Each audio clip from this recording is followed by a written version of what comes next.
The scenes are simply unforgettable. It's been 2 years since the U.S. pulled out of Afghanistan amid chaos at the Kabul airport.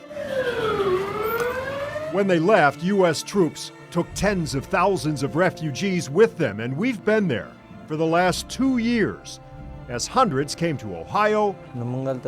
So I could not stay there anymore because the recent government, they could create any kind of problem to us. And as groups helped them settle into a new life. We just came with just me, my family, nothing else, no clothes or no shoes. And we've followed through, revisiting how our region helped them find a sense of home, even as some fear it could all be ripped away again. I am very afraid to go back in Afghanistan. I'm not safe in Afghanistan. My children is not safe in Afghanistan. Tonight, News 5's Nadine Abusada has new details why some worry they could have to leave.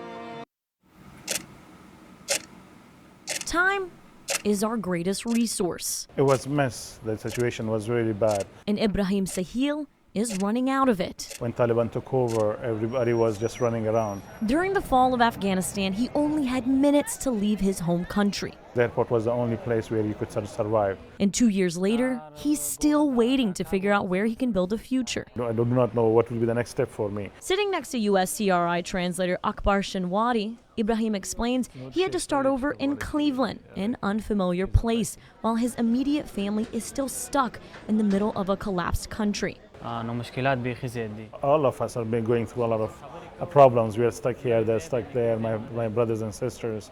Taliban are there, and they are in fear. Ibrahim and his father have been in the U.S. for 2 years, trying to build that foundation for their family.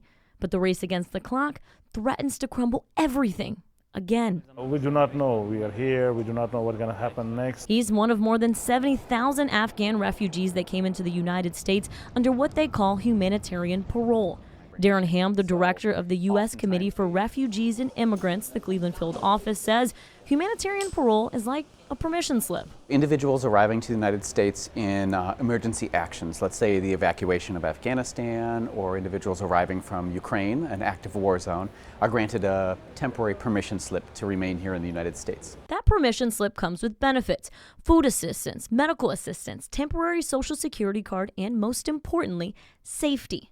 But it has a time limit. They have 24 months to file to adjust their status or for parole to be either re-granted or to achieve some other sort of a pathway like a legal permanent residency. The immigration system is overwhelmed by a tsunami of applications from the fall of Afghanistan, directly followed by the war in Ukraine, which brought hundreds of thousands of refugees to the U.S., all hoping they won't be sent back. Do they just get sent back home?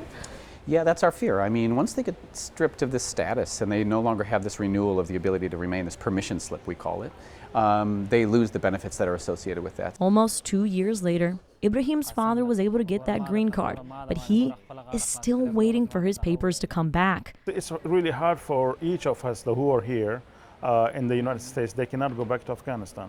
If they go, the minute they land, they're not the next day. They could be killed. Waiting and hoping his time doesn't run out. We want to stay here for a long time. We want to have our own business. We want to have our own house. We want to be reunified with our families, the ones who are left behind.